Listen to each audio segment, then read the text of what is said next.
Welcome to The Kingdom, a podcast dedicated to CCBC Essex Athletics in a land defended by Sir Ross's Knights. Now here's your host, Rocco Jeppes.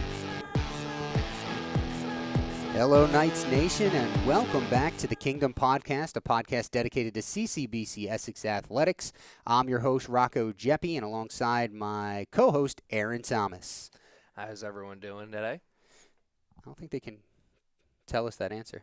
Well, I gave him a chance to answer. Maybe next semester we'll have a call-in show. We appreciate you tuning in to us again. Today's episode, we're going to talk about the opening soccer weekend, the 6th annual Knights Kickoff Classic. A lot of soccer.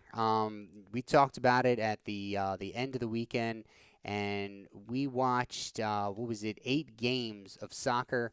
And one of those games into overtime. So we saw, 8 games, more than 720 minutes of soccer over that first weekend, August 24th and 25th. We had in Monroe College on the women's and men's side, Harcum College. And on the women's side, we had Montgomery. On the men's side, we had Eastern Florida.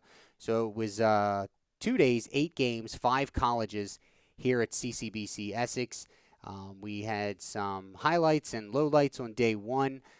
Day one, really, the women's soccer game. When you're playing a program that's established as Monroe is, the number 1 team in the country, defending national champion, and these day one games, both for the men and the women, were all about head coach Joe Fiedler's philosophy of, in order to someday beat the best, you have to play the best. And, I said it, and I'll probably catch some flack from some of my colleagues around the region, but with the women playing Monroe on day one and the men playing Eastern Florida on day one, I don't think either one of our soccer teams are going to face competition in the region that's half as good as those two teams. No, I don't think so at all. And I think for fans who aren't familiar with the program, that thinking that you said before about Coach Fiedler feeling that his team needs to play the best competition right away. After day one, I'm sure there was some fans thinking that maybe that was a little silly, but after day two, it certainly did not look like that, as both Knights teams came back and really roared back after the tough day one.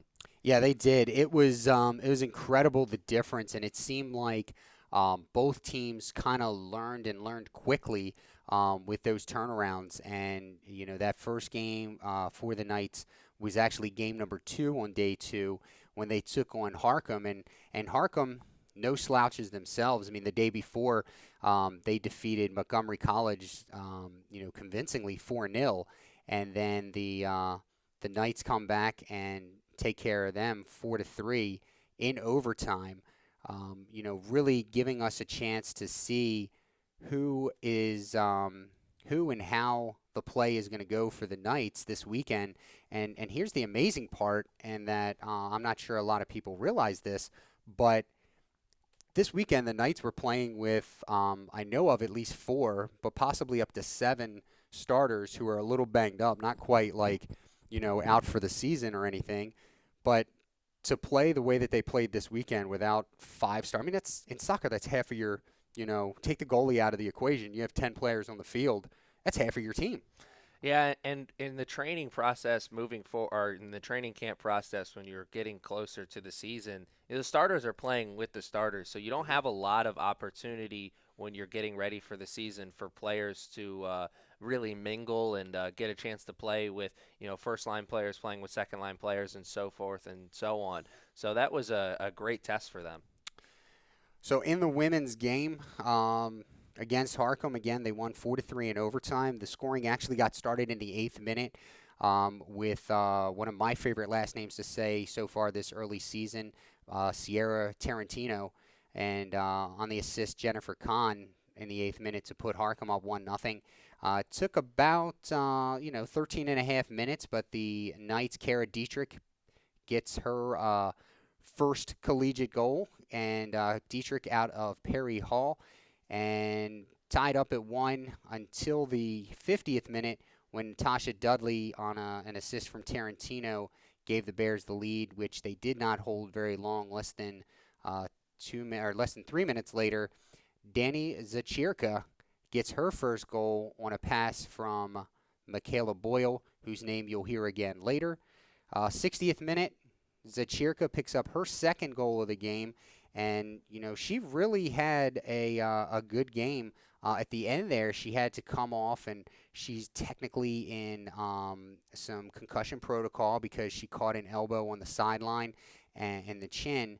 And not only did she catch an elbow, but I think the biggest reason why she's in this protocol, and she seems like she's doing well now, is I believe it was 5 or 6 days earlier, she had just had her wisdom teeth taken out, and all 4 wisdom teeth were impacted.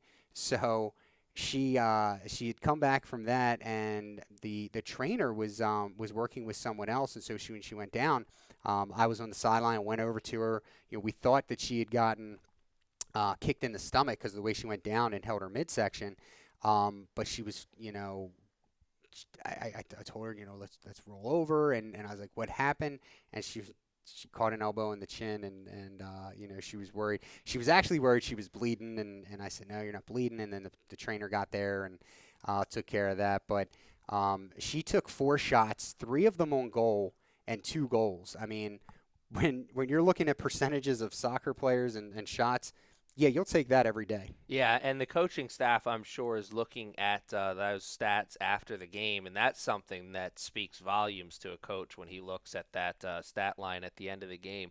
I wanted to, for a second, to comment on the first goal of the game for the Knights, Dietrich. That was one of the best goals we saw all weekend. When she took the shot up in the broadcast booth, I thought it was not a great shot because she was a little bit out of a goal-scoring area, or what I thought was a good goal-scoring area, but she made the most of it, really buried that shot in the back of the net. And if this was professional baseball, we would have let her keep the ball afterwards because that's a first career goal that you'll definitely remember.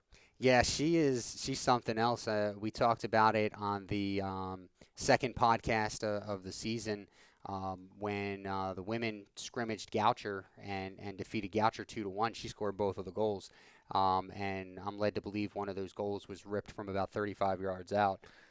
And you could see that she had that kind of confidence in those long shots because after she got that first goal, she was taking longer and longer shots, and they were almost all really quality shots. Sometimes you'll have a player rip those longer shots, and the coaching staff has to go to them afterwards and say, all right, we know you got a lot of confidence, but maybe dial it back a little bit. But she was smart with her kicks and really put her team in a great position to get the victory.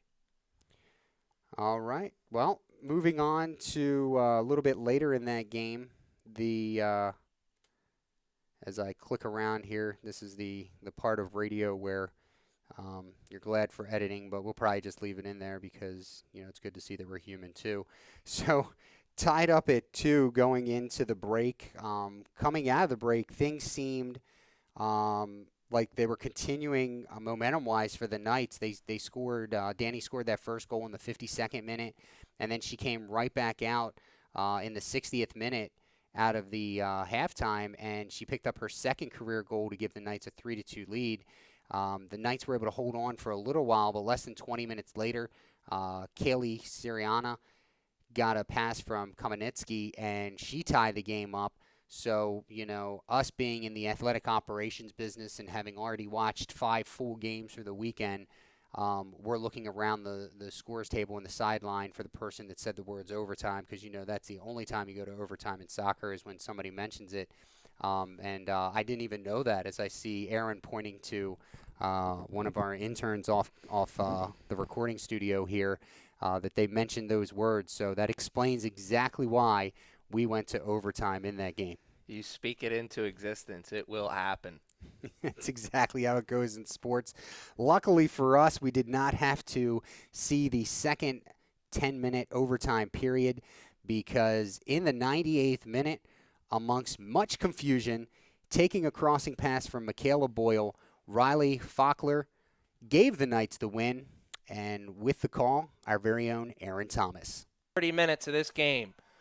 2 minutes and 30 seconds left in this first overtime period. Both teams have had really good chances. Boyle puts it in towards the middle. Shot on goal. It is! Is that a goal? It is not a goal. Wow. It is a goal, is it? Does it count? What's going on here? It does count. The Knights are celebrating, and what a tremendous game. So, Aaron, tell me what was going through your mind? Was it the same thing going through our mind on the sidelines? It happened so quickly. It looked like it was sent away at first, but then you look at the referee and he's stopping the clock, and you realize that the game is over. And I think I was expecting the save to happen because everything that had happened in the moments leading up to that were two goalies just really making some tremendous saves. Tornator, for the goalie for the Knights, had made a really good save just a couple minutes before then. So I was almost just expecting that we were going to see the second overtime because the two teams were so evenly matched up until that point. So it really did catch me by surprise. Yeah, I think, and I'm going to talk about our netminder, but I think both goalies played extremely well in this. When you look at it, they faced a total of 23 shots. There were 7 goals scored and combined 16 saves. Sam Tornator, I almost said the rookie, the freshman out of Eastern Tech here in Essex, Maryland, she played a phenomenal game this weekend. She played in the first half against Monroe, 7 saves in that game. And in this game, I think for the Knights, and if Harcum had won, I think they could have arguably said the same thing. But I think Tornator, deserves a lot of the credit for that win. I mean, 12 shots on goal, 9 saves. She played phenomenal. She seems to have a knack for where to be, and she communicates really well with her defense. Communication is always key when you're in between the pipes back there, but also you gotta have guts too. I mean, and that seems like such an obvious statement because that ball's coming right at you, but it's not just the point blank shots. It's knowing when to come off that line, and once you make that decision to come off that line, it's all in. If you go 50% for that tackle, you're going to get beat because the offensive player almost always has the advantage in that situation because they have possession of the ball. You're trying to take from them what they have, and she made a couple of really good saves coming off the line, going in there for the slide tackle, and that is, I say it a lot during the broadcast. Sometimes when you're playing goal, it's kill or be killed, and you just got to decide that you want to live to see another day, and Tornator did that a lot, and she put her team in a great position to get the W. Yeah, and especially in that first game, we saw a lot of opportunities from Monroe, and the first half of that game was 8-0, and that first half could have easily been 12, 13, 14-0 had it not been for Tornator coming off the line on the breakaways, cutting down the angle, and whether she made the save or there was one that I remember when they were on the right side as you're watching at home, that she came out and she cut the angle off so bad that the girl shot the ball and probably missed the right post by about 10 yards. So she really does have a knack for what she's doing. And you mentioned the toughness. Look, we've known the Tornator family for about 5 years now. Hannah Tornator, Sam's sister, played here, was a 2-year lacrosse player, all region, all conference, went on to Wilmington University where she played lacrosse for 2 years and is going to be coming back as one of our assistant coaches. That family is a tough family.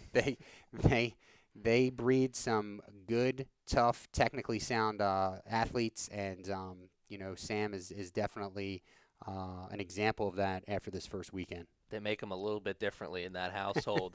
I'm glad that you brought up that Monroe game, though. I wanted to comment just quickly about that. You said it was 8-0 in the first half, and a lot of those 8 goals came off long passes that found their way through or over the head of the defense. And I was expecting the Knights to make an adjustment into the second game because you can't allow yourself to continue to get beaten like that. They did an incredible job of making that adjustment. The defense, you would have thought it was a completely different team out there, how much better the defense played in the second game against Harcum as opposed to what they looked like in the first game against Monroe. I mean, they were just so solid.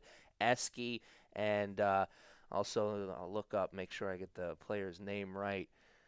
Natalie Berkey, number 4, she was fantastic. They were all over the place on that defensive line. They sniffed out a lot of opportunities that easily could have been a couple more goals on the board for the Bears in that game. Yeah, I think the team did a great job. I would agree with that. The adjustments, and like I said at the beginning, I think for me, what I'm most proud of them for is they were able to make those adjustments in less than 24 hours. So that tells you a couple of things. It tells you the soccer IQ of your student athletes is high. It tells you that the observational memory of the team is high. And it tells you that the coaching staff gets them well prepared for a game. Kudos to Joe Fiedler and Hannah Goff and Yasina Guidre and Abiye, the goalkeeper coach. Kudos to them for turning this around so quickly.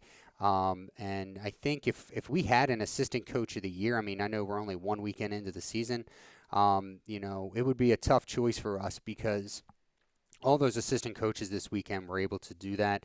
What I'd like to do is we are going to play you some cuts here. Obviously there were 9 of them to choose from, but here are a few of our favorite saves from Knights goalkeeper Sam Tornatore. He's going, one-on-one breakaway, shot, and it's saved! In the middle, Tomansky, shot, and it's saved! Point-blank save once again by one of the Knights defenders to make the save with the body. That was Eski, and then Tornatore is able to make the rebound save. All right, so there were some of the highlights from Sam Tornatore's day. And we're just going to take a quick break here. When we come back, we're going to talk about the men's game against Harcum. And want you to keep in mind the number 9. We'll be back after this. Let's talk about college. Times have changed. When it comes to realizing who I am and what I can be, I will not tie my dreams to somebody else's definition of success. I will not confuse a fancy name with a good education.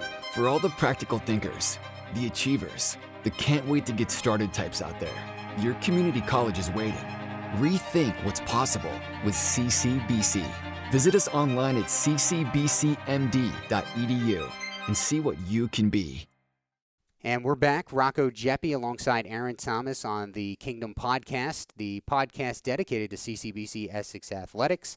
And we're moving on to talk about the men's soccer game against Harcum. And in that game, Aaron, if you're a betting man or a gambling man, 9s were wild in that game. Knights finished off the Bears 2-1. All 3 goals scored by players wearing the jersey number 9. Luckily for us, our number 9 got 2 of them. And I think just again, we kind of alluded to that with the women. The quick turnaround and how this team came together and learned from their mistakes on day 1 were very apparent in this game. Yeah, it really, really was. But I think it was most apparent when it comes to the goal scorer for the Knights, number 9, Isaiah Price. He was a guy that we talked about a lot in the first podcast when we were previewing the season. We both thought he was going to be a big-time player for this Knights team. And, look, I'm not trying to be disrespectful towards him, but in that first game, he got held. He was shut out. I mean, the Eastern Florida team obviously knew that he was one of the better players on this Knights team, and they did everything they could to take him out of the game, and it was successful. But he did not get down. He came back in that second game against Harcum, and he balled out. Simply put, he had 2 goals, and that second goal was one of the best goals I've ever seen here. Yeah, looking back in that first game, to your point, he was shut out. No shots, no assists, and that's if that happens on a regular basis, those are games that and let's stop for a second and appreciate the fact that they're playing the number 5 team in the country on day 1, and we said it before, Eastern Florida, we have the Knights have 4 internationals on a team of 26, and Eastern Florida can give you 4 internationals on the first 4 guys to get off the bus. Yeah. So, keep that in mind, when you're talking about this. But, yeah, to your point, he was shut out on day 1, didn't have a single shot.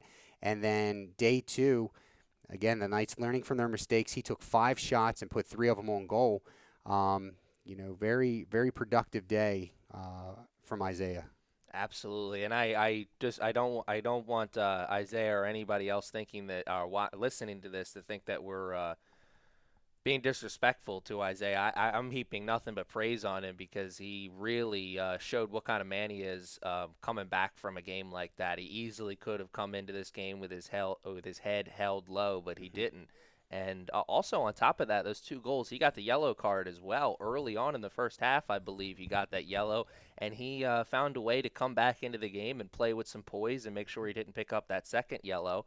We want to make sure he doesn't get the first yellow moving forward. But I think that shows a lot of poise from the sophomore, and Coach Fiedler's got to be happy with that. Yeah, picked up that yellow card right before halftime, and it was one of those games. There were a total of, 7 cards given out in that game, and Isaiah picked up one of them, and, sometimes it's kind of tricky to play with a card, especially when you have that much game left, because you want to be aggressive, but you don't want to be so aggressive that you pick up that second yellow. And to the defense of the referees, and usually, unless you do something totally egregious, intent to hurt, you're probably not going to pick up that second yellow card. But you still have to, in the back of your mind, you still have to, think, how aggressive should I play with this yellow card? Because it's not just this game, right? Like, you pick up that second yellow and you get the ejection. Now you're out the next game at least, and if it's a violent ejection, you're out the next 2 games. Absolutely. So, dealing with that right now is Harcum, because Luka Momic picked up 2 yellow cards in the game, so he's going to have to miss a game. And so, yeah, kudos to Isaiah Price for, keeping his wits about him and knowing the situation that he's in. He got the scoring started in the 6th minute of play, put one in the back of the net, the Knights' first goal of the year, gave them the lead 1-0. And it was a lead they held for quite some time. They held it all the way up until the 40th minute of play. And before they let one up to Ryan Kingsford to go into halftime, tied at 1. But you just kind of saw, like, Harcum never really got to keep momentum on their side. They were able to put through that goal. They only put 3 shots on goal in the game. And I say only because on the opposite side of things, the Knights put 9 shots on goal. Wahab was able to save 7 of those, but it was very apparent that Mr. Momentum was on the Knights side throughout this contest. It really was, and I think a lot of that has to do with the solid effort, not just by the defensive line of the Knights, but the midfielders. They put their tackling shoes on yesterday, and they were getting a lot of turnovers near and around the midfield area.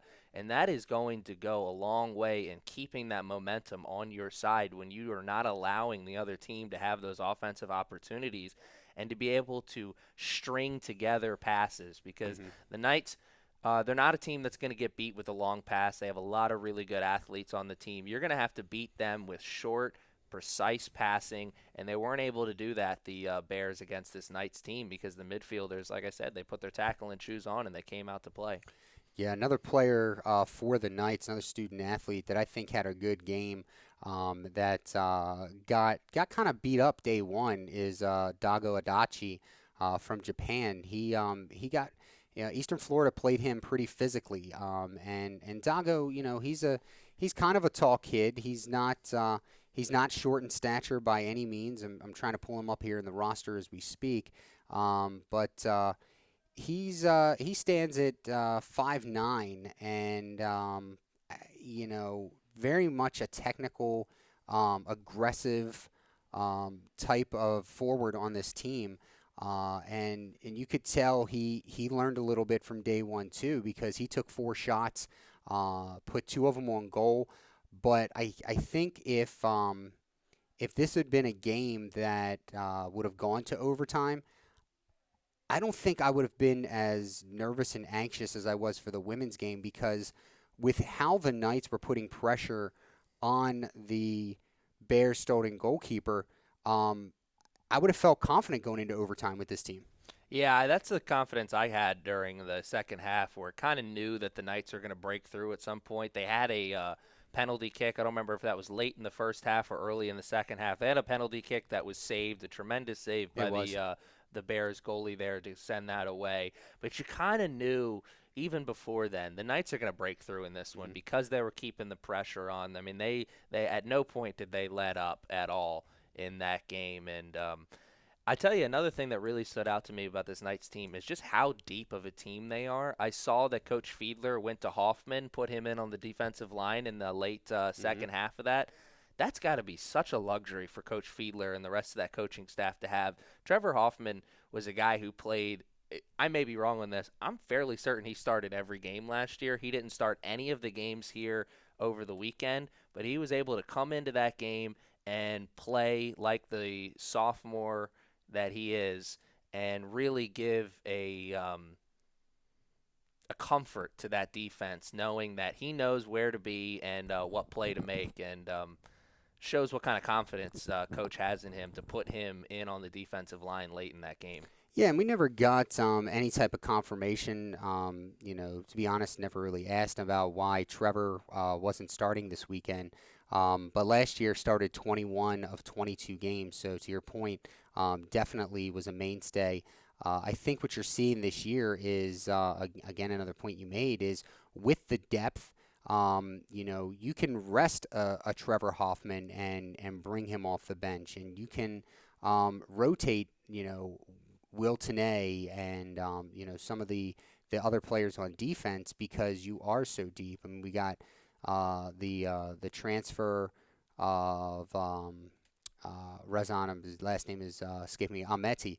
Rezan Ahmeti plays all over and out of London, England, and he is a good player that they have coming off the bench. And, a lot of times in soccer what a coach will have is, you'll have your 11 starters and you'll have your 11A or 11B or 11C. There's first three guys that'll come off the bench. And to kind of set this for the folks at home, at our level, there's unlimited substitutions. So you don't have to you don't have to so much worry about who am I bringing off the bench, first, second, and third. But with this team, I think you have those numbers change game to game. So when Coach Fiedler hands in the starters, those are the 11 starters for that game. And then he has probably arguably 6 to 7 players on the bench that could also start at any given time. And that's a huge luxury to have. Absolutely. And a couple of those players really stood out. I mean, we already talked about Trevor Hoffman. Also, another one who really stood out to me was number 4, Brendan Hollingsworth. He's a freshman. He had a couple of really nice plays down the stretch. Almost could have had a goal to his name as well. And you already said Will Tierney. He was a really solid player for the Knights team last year. And I'm sure he'll be a starter a couple times here this season. But I'm fairly certain when the season's over, if we're looking at goals scored, he's probably going to be one of the leading goal scorers coming off the bench for that team. He's going to get at least a couple goals to his name before the season's ending because he was right in the middle of things on Sunday's game. One of the cool things with this team is some of the chemistry, and we saw that both on the defensive side of things.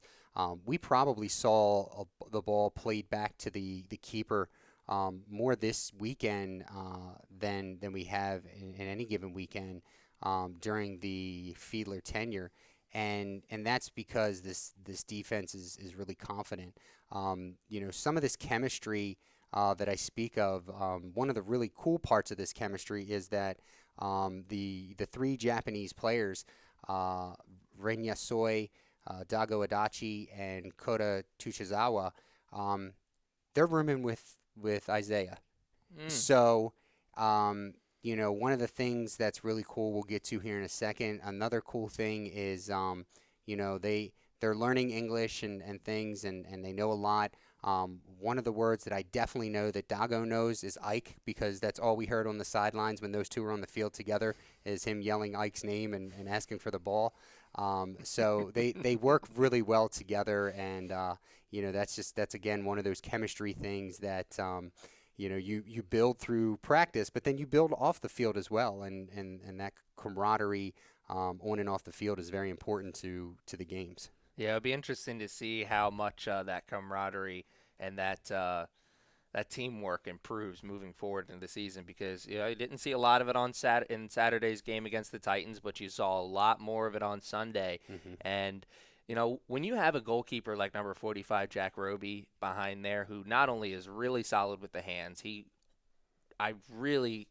maybe a couple times in the Titans game, but outside of that, he caught pretty much everything cleanly. He was not giving second opportunities. There wasn't a lot of opportunities for rebound goals in either of those games.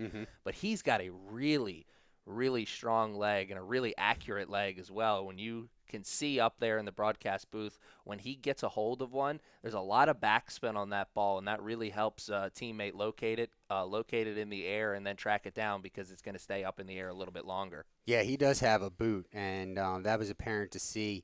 I think the depth and having a quality goalkeeper we've talked about, those are all important. Again, coaching, getting that quick turnaround. So Kingsford, as we said, he tied it in the 40th minute. We go to halftime, tied at 1. And then we sat there, tied at 1 until the 65th minute when, roommates Yasoi and Price hooked up for, so far this year, 2 games in my opinion, has got to be the goal of the year and would eventually be the game winner. 65th minute of play, Yasoi to Price. And with the call, here's our own Aaron Thomas. And if you're Essex, you're what a play by Isaiah Price! He can't do it all himself. That was set up beautifully by the pass by Rin Yashu. All right. Well, Aaron, we heard what was going through your mind. Give us a little bit more about, as you're watching that play develop, and then, finally Isaiah finds the back of the net. We heard the call. Take us through the call. Well, first and foremost, the thing that was going through my mind was, to quote the great Al Michaels, he did what? It was really one of those moments where you couldn't really believe what happened, because Price was in a good position, but the ball came in on him maybe a little bit faster than he was expecting, so he kind of had to maneuver his body in a quick way in the air to get the head on it and to flick it into a goal-scoring area. And that was just a tremendous play. And one thing you didn't hear me say on that call was, my dad always used to say when I was growing up, when we would watch basketball, the pass is prettier than the shot. And on that play, it certainly was. And that's saying a lot, because Isaiah Price's shot was beautiful. But Rin, man, that was one of the most quality crosses I've ever seen, let alone this weekend. It was by far the best cross we saw all weekend, but it may be one of the best crosses I've seen in my time here at CCBC Essex. Rin Yasoi is probably one of the student athletes from this past weekend that I was not surprised, because I watched practices and, I spoke with Coach Fiedler, and, obviously if you're not talented to some level, you're not making the trip from Miyagi, Japan to Baltimore, Maryland to play college soccer. But his skill, I saw him, we list him at 5'4". I saw him win a ball against a guy in the air that was 6'2". That's a player. I don't care what level you're on, how old you are, to be, 8 inches shorter than the guy you're going up, and wink, wink, we list him at 5'4". That's incredible. It absolutely is, and I would bet, if I was a betting man, I'd bet money on the fact that 6'2" player probably took him out later in the game, and Rin got right up with a smile on his face, because he took a beating in both of those games. A lot of hard tackles sent his way, and I never saw him really complain much. He got right up and got right back into the thick of things. Yeah, it was an incredible win, and I think, one that that we kind of owed to Harcum. The Knights, again, with the 6th annual Kickoff Classic, we see a lot of these teams year in and year out. Last year, we did see Harcum. It was not in that first weekend, as we really had the gauntlet last year. We started the season versus Monroe and Eastern Florida. But then in the third game of the season, a stretch of games where the Knights had 2-goal leads and then would end up either losing or tying those games. They had a 2-goal lead against Harcum last year at home and ended up tied after 2 overtimes. So, they really, I think the sophomores really felt like this was a game that they wanted to win. Absolutely. They definitely came out with a lot of fire in their bellies. And I would love to have been a fly on the wall for that after-game speech on Saturday and the pre-game speech on Sunday from Coach Fiedler because, much like the women's team, really look like two different teams out there. Oh, yeah. Yeah, absolutely. And, Coach Fiedler, he's pretty good with the post-game press conferences and interviews and so forth when the team wins. It's the halftime of games if they're behind or looking to make some adjustments that they're not making. I tend to keep RJ away from the halftime huddles, even though we're just getting B-roll video. But it was not one of those instances this past weekend. He, Coach Fiedler, good to talk to after the game. The team stayed in it and came away with the victory. Definitely not reliving last season. Last season for the Knights, didn't pick up their first victory until game number 5 against Anne Arundel, and they started the season 0-3-1 before ending on a big run, finishing off the season 13-7-2 overall and another trip to the national tournament. So the Knights men's team and women's teams both get out to 1-1 records after the first weekend. And the Knights men's team, for their next game, they're going to take on Hartford August 27th.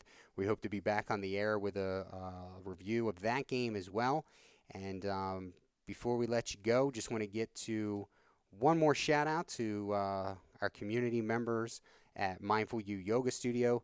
They support those in their community. That's why they offer a 10% discount to first responders, military, veterans, and their immediate family. In addition, at Mindful You Yoga Studio, they believe that yoga is for every body. That's 2 different words, folks. No judgment, just mindful guidance to help you navigate your journey through life. Visit them today at mindfulyouyoga.com or call 410-935-2690 to learn more. Aaron, that is podcast number 4. We are 4 podcasts in. I think they're going to keep us around a little bit longer. I think so too. Well, fun. Folks, don't forget, find us on Twitter at CCBC Essex Sports. Pepper us with that hashtag The Kingdom Podcast. We want to hear from you. We want your questions. We want your concerns. We want your comments. We want your constructive criticism. Follow the teams. For the women, it's at Knights_WSOC. For the men, it's at CCBC Essex Soccer. And you can also find us on Instagram at CCBC Essex Sports. Don't be afraid. Reach out to us. Hashtag The Kingdom Podcast on Twitter. And let us know what you think. And if you have any questions, we may just pick one out and read it on air. We're going to let you go. Podcast number 4 has come to an end. For my co-host, Aaron Thomas, I'm Rocco Jeppy. We'll see you next time.